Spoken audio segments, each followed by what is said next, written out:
Good evening friends, मैं गौरव। कैसे हैं आप सब? आज मैं बात करूंगा आधुनिक भारत के इतिहास की किताब के बारे में।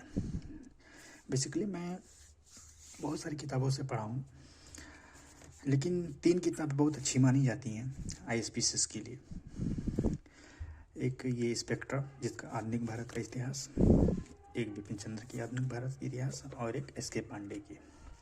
एक नज़र में अगर पूछे कोई कि कौन सा सही है, कोई भी किसी से भी पूछिए आप, तो कोई मेरा जो मानना है कि ज़्यादातर लोग ये कहेंगे, किसी से भी आप पूछेंगे तो स्पेक्ट्रम को लोग बोलेंगे।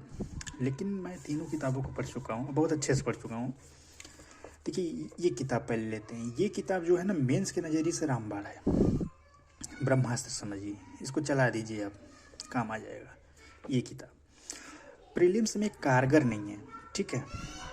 अब बात करते हैं कि तो तीनों में सबसे अच्छी कौन है, तो तीनों में सबसे अच्छी मैं एसके पांडे को मानता हूँ।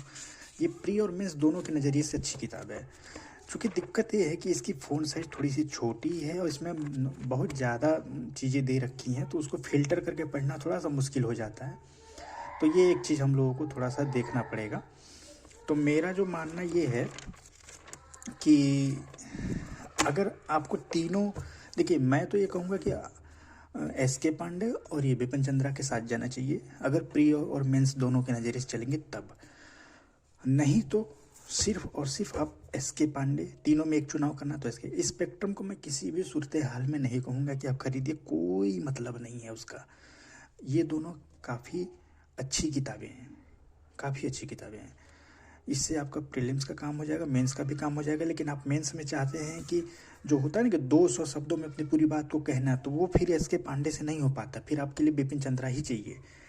तो बस यही है, यही मैं कहना चाहता हूँ कि अगर किताब से ही कोई पढ़ना चाहता है, नहीं चाहता कि शॉर्ट में मैगजीन से मैं कवर करूँ, जैसे कि घटनासार से ही पीसेस का कवर हो जाता है, लेकिन यूपीएससी के लिए तो खैर इन किताबों पर जाना ही पड़ेगा।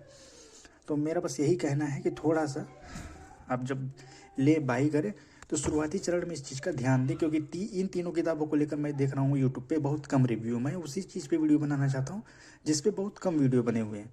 वीडियोज़ हैं लेकिन बहुत कम वीडियो हैं। जैसे कि कोई ये कहता है बिपिन चंद्रा ले के एसके पांडे लें, या बिपिन चंद्रा ले की स्पेक्ट्रम ले, तो इन दोनों में चुनाव कर रहा है कोई। एसके पांडे भी बहुत कम बात करते हैं। तो मेरे पास तीनों किताबें थी। मैं समय के साथ हर साल 2 साल के अंतराल पर मैंने किताबें खरीदी हैं, तो आज मेरे पास ये रहा है। तो मैंने सोचा एक साथ इसका रिव्यू किया जाए। रिव्यू क्या, मैंने तो सब एक तरीके से समझिए कि वैल्यू एडिशन है आपके ज्ञान में। आप जितना भी जानते हैं उसमें थोड़ा सा मैंने एडिशन कर दिया है, ठीक है। ऐसा नहीं कि इन तीनों किताबों के बारे में आपने सुना नहीं होगा, लेकिन तीनों किताबों को एक साथ जब रिव्यू करने बैठेंगे तो शायद आप में ज़्यादातर लोग इस चीज़ को न समझ पाएंगे तीनों में बेहतर कौन है। तो तीनों में बेहतर एसके पांडे है। किसी भी कीमत पे इसको कोई नहीं ठुकरा सकता। जो पढ़ लेगा इसको, वो इन दोनों को भूल जाएगा, मतलब इन दोनों को, ठीक है। हाँ, अब मेंस में लिखने जा रहे हो, हिस्ट्री आपका ऑप्शनल है जैसे यूपीएससी में, तो आप फिर बिपिन चंद्रा और इस सब पे जाइए। बिपिन चंद्रा की भी 2 किताबें आती हैं। एक स्वतंत्रता के बाद का भारत जो है, ये तो 1947 तक का है, तो वो फिर उसके लिए भी 2 किताबें चाहिए होंगी। तो मेरा कहना, और इसमें वो भी दे रखा है, अपनी इस एसके पांडे में वो भी दे रखा है। तो एक किताब से आपका काम चल सकता है, लेकिन ये बहुत ही बल्कि बुक है। मेरा बस यही है कि इसको आप पढ़ेंगे तो भूलेंगे भी, इस बात को समझिएगा। इसको पढ़ेंगे तो आप भूलेंगे भी। एसके पांडे का रिव्यू आप आधुनिक भारत का, आप किसी भी, बहुत सारे वीडियो लोगों ने बना रखे, आप किसी का वीडियो देख लीजिएगा। मैं इसके लिए पर्टिकुलर कोई वीडियो नहीं बनाऊंगा। मैं हमेशा कंपेयर करके बताता हूँ कि कौन सी बेहतर रहेगी, क्योंकि यही दिक्कत एक छात्र के साथ होती है कि मार्केट में किताबें तो बहुत सारी हैं।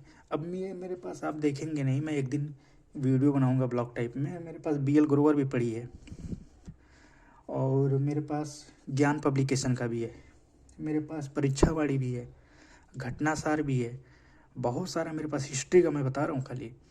तो ऐसे ही हर सब्जेक्ट का है मेरे पास।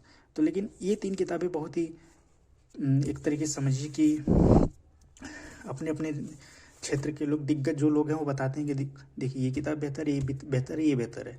तो मैंने कहा तीनों को एक साथ रख के मैं बता दूं कि भाई अगर एक पे जाना है तो इसको ले लीजिएगा आंख बंद करके, और मेंस तक जाना है तो इन दोनों को ले लीजिएगा, बिपिन चंद्रा और इसको, ठीक है। स्पेक्ट्रम पे कोई ज़रूरत नहीं जाने की। ये बहुत ही आउटडेटेड बुक है, इसका कोई मतलब नहीं है। और ये खाली बल्कि ये देखने में छोटू मोटू चोनू टाइप का लगता है, आपको पढ़ने में हैंडी लगता है थोड़ा सा। तो ये सब बचपना छोड़ना पड़ेगा थोड़ा सा आपको।